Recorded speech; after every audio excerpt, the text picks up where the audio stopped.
말씀은 다니엘서 5장 30절과 31절 그리고 6장 1절부터 14절까지의 말씀입니다. 함께 읽겠습니다. 그날 밤에 갈대아 왕 벨사살이 죽임을 당하였고 메대 사람 다리오가 나라를 얻었는데 그때 다리오는 62세였더라. 다리오가 자기의 뜻대로 고관 120명을 세워 전국을 통치하게 하고 또 그들 위에 총리 셋을 두었으니 다니엘이 그 중에 하나이라. 이는 고관들로 총리에게 자기의 직무를 보고하게 하여 왕에게 손해가 없게 하려 함이었더라. 다니엘은 마음이 민첩하여 총리들과 고관들 위에 뛰어나므로 왕이 그를 세워 전국을 다스리게 하고자 한지라. 이에 총리들과 고관들이 국사에 대하여 다니엘을 고발할 근거를 찾고자 하였으되 아무 근거, 아무 허물도 찾지 못하였으니 이는 그가 충성되어 아무 그릇됨도 없고 아무 허물도 없음이었더라. 그들이 이르되 이 다니엘은 그 하나님의 율법에서 근거를 찾지 못하면 그를 고발할 수 없으리라 하고 이에 총리들과 고관들이 모여 왕에게 나아가서 그에게 말하되 다리오 왕이여 만수무강하옵소서. 나라의 모든 총리와 지사와 총독과 법관과 관원이 의논하고 왕에게 한 법률을 세우며 한 금령을 정하실 것을 구하나이다. 왕이여 그것은 곧 이제부터 30일 동안에 누구든지 왕 외에 어떤 신에게나 사람에게 무엇을 구하면 사자굴에 던져넣기로 한 것이니이다. 그런즉 왕이여 원하건대 금령을 세우시고 그 조서에 왕의 도장을 찍어 메대와 바사에 고치지 아니하는 규례를 따라 그것을 다시 고치지 못하게 하옵소서 하며 이에 다리오 왕이 조서에 왕의 도장을 찍어 금령을 내니라. 다니엘이 이 조서에 왕의 도장이 찍힌 것을 알고도 자기 집에 돌아가서는 윗방에 올라가 예루살렘으로 향한 창문을 열고 전에 하던 대로 하루 3번씩 무릎을 꿇고 기도하며 그의 하나님께 감사하였더라. 그 무리들이 모여서 다니엘이 자기 하나님 앞에 기도하며 간구하는 것을 발견하고 이에 그들이 나아가서 왕의 금령에 관하여 왕께 아뢰되 왕이여 왕이 이미 금령에 왕의 도장을 찍어서 이제부터 30일 동안에는 누구든지 왕 외에 어떤 신에게나 사람에게 구하면 사자굴에 던져넣기로 하지 아니하였나이까 하니 왕이 대답하여 이르되 이 일이 확실하니 메대와 바사에 고치지 못하는 규례니라 하는지라. 그들이 왕 앞에서 말하여 이르되 왕이여 사로잡혀온 유다 자손 중에 다니엘이 왕과 왕의 도장이 찍힌 금령을 존중하지 아니하고 하루 3번씩 기도하나이다 하니 왕이 이 말을 듣고 그로 말미암아 심히 근심하여 다니엘을 구원하려고 마음을 쓰며 그를 건져내려고 힘을 다하다가 해가 질 때에 이르렀더라. 아멘. 이제 나라가 바뀌었습니다. 느부갓네살 그리고 벨사살로 이어지던 바벨론이라고 하는 나라는 끝이 났고 이제 또 다리오를 시작으로 하는 새로운 나라 바사, 페르시아라고 하는 나라가 세워진 것을 우리는 알게 됩니다. 그리고 다니엘은 그 나라에 이어서 이번 나라에서도 또다시 총리가 되는 그런 기염을 토합니다. 도대체 다니엘에게는 어떤 모습이 있었길래 어떤 삶의 흔적이 있었길래 이 정권이 바뀌고 나라가 바뀜에도 불구하고 그를 이렇게 세워주게 되었는지 오늘 한번 살펴보고자 합니다. 자, 우리 30절부터 6장 3절까지 다시 한번 읽겠습니다. 그날 밤에 갈대아 왕 벨사살이 죽임을 당하였고 메대 사람 다리오가 나라를 얻었는데 그때 다리오는 62세였더라. 다리오가 자기 뜻대로 고관 120명을 세워 전국을 통치하게 하고 또 그들 위에 총리 셋을 두었으니 다니엘이 그 중에 하나이라. 이는 고관들로 총리에게 자기의 직무를 보고하게 하여 왕에게 손해가 없게 하려 함이었더라. 다니엘은 마음이 민첩하여 총리들과 고관들 위에 뛰어나므로 왕이 그를 세워 전국을 다스리게 하고자 한지라. 아멘. 자, 우리는 오늘 5장 마지막에서 끝까지 교만하게 행했던 사람의 끝을 보게 됩니다. 오늘 본문에 뭐라고 되어 있습니까? 죽임을 당하였다. 그리고 그의 나라가 끝이 났다는 것을 성경은 분명하게 우리에게 알려줍니다. 하나님의 메시지를 들었고 그 메시지를 받던 그날에 벨사살 왕은 죽임을 당한 거죠. 그리고 역사는 계속 이어집니다. 누구에게 이어집니까? 또다시 준비된 다리오라고 하는 62세나 된 이 왕, 바사 제국의 왕이었던 그에게 권력이 이양되는 것을 우리는 보게 됩니다. 여러분, 이 모습이요, 사람들이 그토록 갖고 싶어하는 권력, 그것의 시작이고 그것의 끝이라는 것을 우리는 보게 됩니다. 이것이 사람들이 그토록 갖고 싶어하는 권력, 명예, 돈, 인기, 인정, 이것의 처음과 끝이라는 것을 오늘 성경이 말해주는 거죠. 여러분, 그런데 재미난 건 보세요. 내가 그렇게 권력을 갖고 싶다고 해서 권력이 가져지냐고요. 내가 돈을 많이 벌어야 되겠다 생각한다고 돈이 많이 벌립니까? 내가 사람들로부터 많은 인기와 칭찬을 받아야 되겠다라고 해서 인기와 칭찬을 누릴 수 있는 건 아니라는 거예요. 오늘 보면은 우리가 구하는 어쩌면 이런 것들은 그냥 바람에 날리는 겨와 같은 거예요. 내가 손에 그것을 잡았다고 해서 내 손에 잡힌 것도 아니고 그것을 잃었다고 해서 놓친 것도 아닌 거예요. 왜냐하면 이 모든 것은 누가 주시나 누가 관장하고 계신가? 바로 하나님이 주시고 하나님이 손에 이렇게 주권으로 가지고 계신다라는 것이 오늘 성경에 나와 있는 거죠. 여러분 다니엘이 총리가 되고 싶어서 됐겠어요? 권력 욕심이 있었습니까? 그랬다면 어제처럼 얘기 안 했겠죠. 왕의 음식, 왕이 주는 선물은 다른 사람에게 주고 나는 그냥 글자나 해석해 주겠습니다. 여러분 권력에 욕심 있는 사람은 그렇게 말 못하잖아요. 내가 해석하겠습니다. 내가 꼭 해석해서 내가 왕이 주는 선물을 내가 가지고 가겠습니다. 그렇게 이야기해야 정상인데 다니엘은 그렇게 하지 않은 거죠. 그러니 다니엘은 알고 있었던 거예요. 그 모든 것이 하나님으로부터 나온다. 하나님께서 주시는 것, 하나님께서 허락하지 않으시면 내게 있는 아무것도 어떤 의미도 없다는 것을 다니엘은 알고 있었던 거죠. 하나님께서는 당신의 구원 역사, 구속 역사를 이루어 가시는데 꼭 필요한 사람에게 필요한 것들을 주십니다. 그리고 그 주신 은혜, 그 받은 은혜를 잘 지키지 못하면 오늘 본문에 나와 있는 벨사살 왕처럼 한 번에 그냥 훅 걷어가시는 분도 우리 하나님이시라는 것을 우리가 꼭 기억해야 되는 거죠. 그래서 욥은 고백합니다. 주신 자도 여호와시고 취하신 자도 여호와시다. 그러니 여러분 우리가 어떤 것을 붙잡아야 되겠어요? 하나님의 손에 들린 선물입니까? 아니면 하나님 그 자체입니까? 성경은 처음부터 끝까지 끊임없이 하나님의 손에 들린 선물이 아니라 하나님을 바라보라고, 하나님을 붙잡으라고 우리한테 권면하고 있는 거죠. 그렇게 어떤 상황에서도 하나님을 붙잡았던 사람의 끝, 아까 그 교만한 사람의 끝은 멸망이었죠? 그러나 끝까지 하나님을 붙들고 하나님께 뜻을 두었던 사람의 끝이 그 다음에 나오는 거죠. 여러분 보통요 한 나라에서 이 정권이 바뀌면은요 전 정권의 사람은 숙청 대상 아닙니까? 우리와 뜻이 안 맞는 사람이라고 치부되고 이 정권이 바뀌게 되면 그런 일들이 우리 가운데 일어나는 게 당연한 거예요. 한직으로 물러나거나 짓밟히게 되는 거죠. 그런데 오늘 다니엘은 그렇게 하지 않아요. 왜 그렇습니까? 다니엘이 실력이 출중해서요. 물론 그것도 맞는 말입니다. 그러나 여기서 우리가 그 이상의 것을 볼 수 있어야 돼요. 어떤 것입니까? 그를 보호하고 계시는, 그를 통해 하나님의 뜻을 나타내시는 그 하나님의 섭리를 우리는 볼 수 있어야 되는 거죠. 하나님께서 한번 하나님께 뜻을 이렇게 세운 사람을 어떻게 보호하시는가? 정권이 바뀌어도 나라가 바뀌어도 끝까지 하나님의 뜻을 나타내기 위해서 하나님께서 통로로 하나님의 도구로 붙잡고 있다는 거죠. 그런데 그렇게 하나님의 통로로 쓰임받는 사람들은요 어딜 가나 시기와 질투를 받습니다. 자, 우리 4절과 5절 한번 같이 읽어볼까요?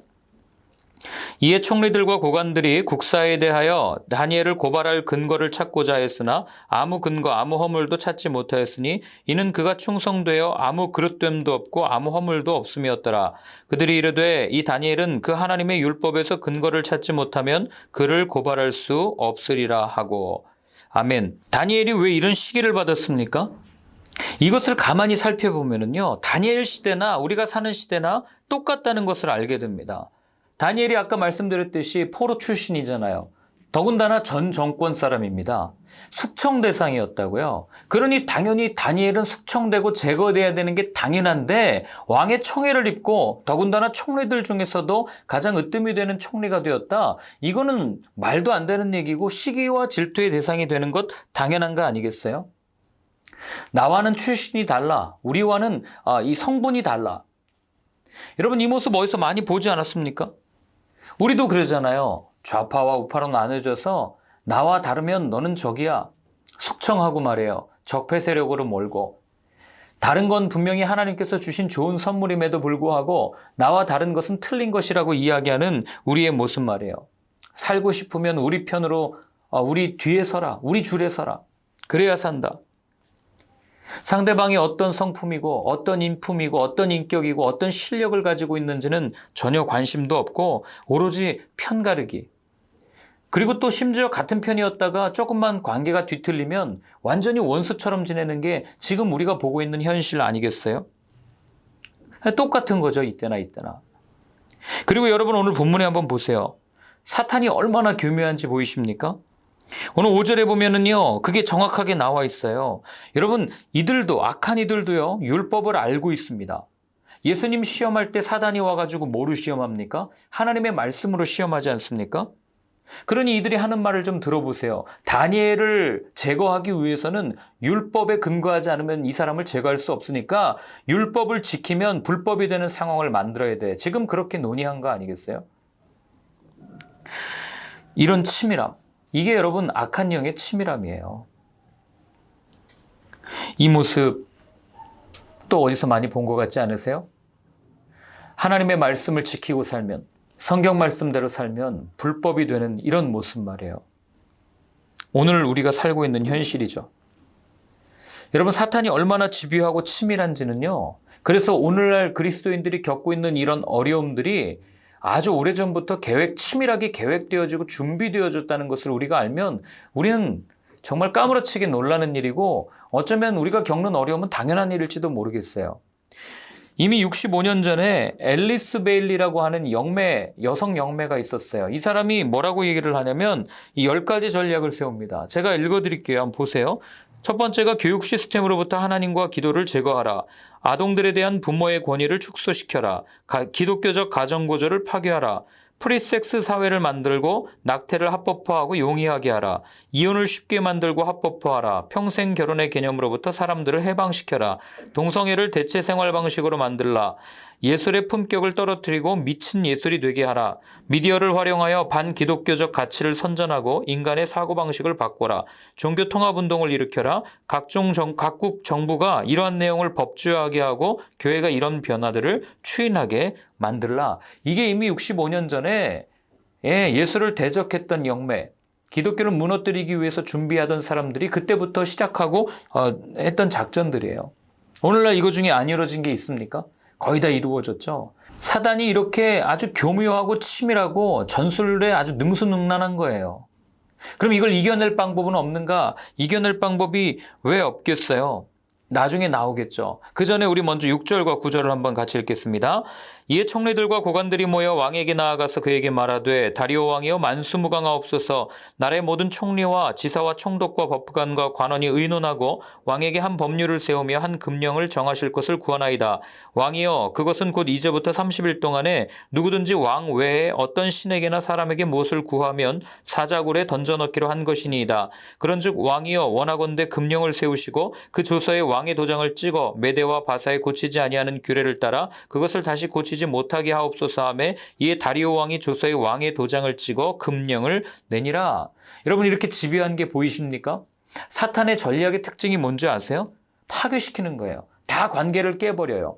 오늘도 이 본문에 한번 보세요. 겉으로는 그렇지 않아요. 겉으로는 뭐라고 얘기합니까? 왕이여 지금부터 앞으로 일정 기간 동안에 왕에게만 절하게 하십시오. 이 이야기는요, 나라가 처음 생긴 이 신생국가의 아주 중요한, 이게 충성하는 그런 말 같아요. 왜냐하면 중앙 집권할 수 있는 왕에게로 모든 권력을 가지고 올 수 있는 그런 전략이었기 때문에 그래요. 그러니 왕이 듣고 안주할 리가 없겠죠. 그러니 겉으로 보면 충성하는 것 같고 좋은 이야기 같지만, 그러나 여러분 가만히 들어보면 이 말은 사람들을 함께 마음을 모아서 연합시키고 사람을 살리는 그런 정책, 그런 말이 아니라 분열시키고 죽이는 정책이라는 것을 우리는 알게 되는 거예요.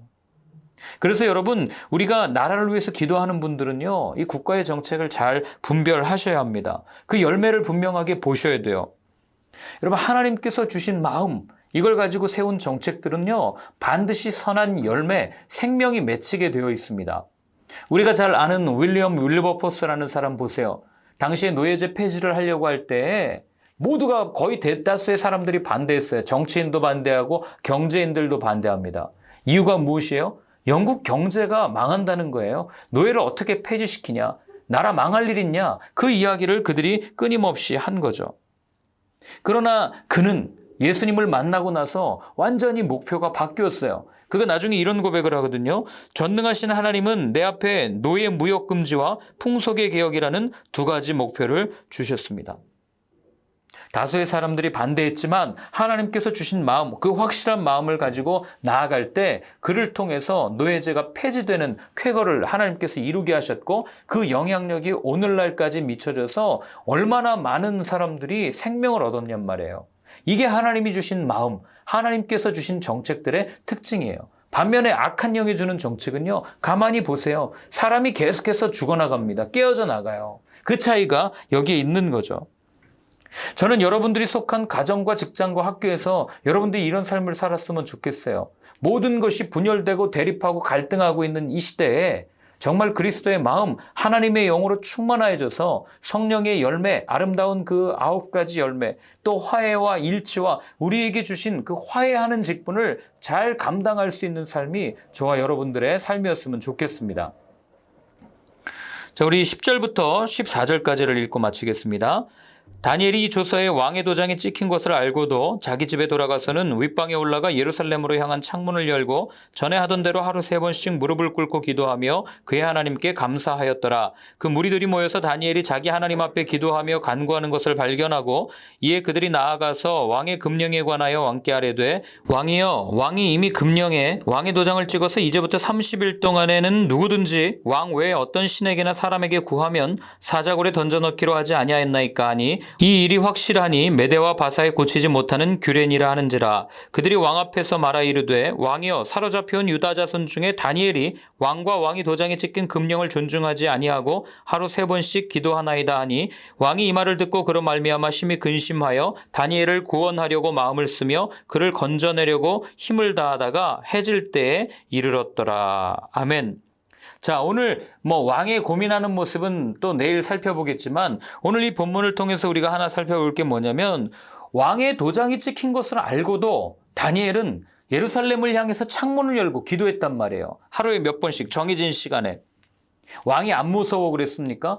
아니면 자기가 이 왕의 명령을 어길 경우에 사자굴에 빠진다는 글자를 조서를 못 읽어서 그랬겠어요? 다 알고 있었어요. 그러나 다니엘이 그 모든 것들은 다니엘을 두렵게 할 수 없었던 거예요. 그에게는 왕의 명령보다 왕의 나라보다 더 귀한 것이 있었어요.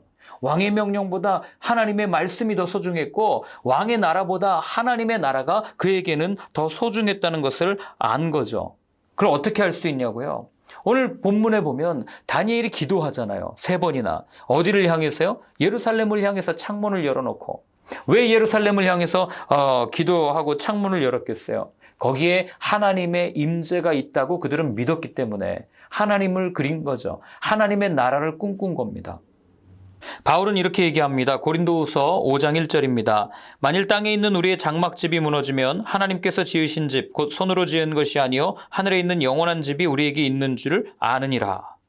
우리의 집이 여기 있는 게 아니라 영원히 무너지지 아니하는 집이 있다. 그리고 바울이 나중에 또 이런 얘기합니다. 빌립보서 3장 20절인데요. 그러나 우리의 시민권은 하늘에 있는지라 거기로부터 구원하는 자 곧 주 예수 그리스도를 기다리노니.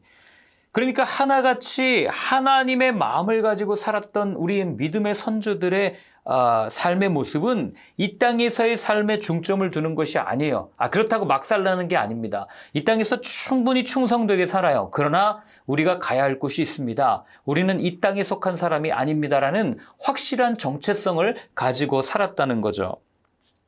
여러분, 하늘을 그리며 사는 사람과 땅의 것을 추구하는 삶이 이렇게 다른 거예요. 땅의 것을 추구하는 사람은 사람의 눈치를 보지만요, 하늘을 보는 사람들은요, 하나님의 말씀을 봅니다. 땅의 것을 추구하는 사람은 현실을 파악해서 아부하지만 하늘을 보며 사는 사람은 현실 속에서 충성하는 거예요. 이 차이가 다니엘과 다른 사람들의 차이를 만들어낸 겁니다. 그렇다면 오늘을 사는 우리는 어때야겠습니까? 우리는 어떻게 살아야 되겠습니까? 누구를 바라보고 누구를 의지하고 어느 것을 바라보며 한 걸음 한 걸음 걸어가야겠습니까? 오늘 하루 이 질문을 스스로에게 던지는 그런 하루가 되었으면 좋겠습니다. 다니엘만 그렇게 살 수 있는 게 아니에요. 우리도 그렇게 살도록 하나님께서 우리를 그리스도인으로 불러주셨습니다. 그 부르심에 맞게 세상 속에 나아가 주님의 이름을 전하며 십자가를 지고 걸어가는 저와 여러분들의 삶이 되었으면 좋겠습니다. 기도하겠습니다. 이제는 우리 주 예수 그리스도의 크신 은혜와 하나님 아버지의 사랑과 성령의 인도하심이 다니엘처럼 끝까지 마음을 지키며 살겠다고 다짐하는 모든 분들 머리 위에 이제로부터 영원까지 늘 함께하여 주옵시기를 간절히 축원하옵나이다. 아멘.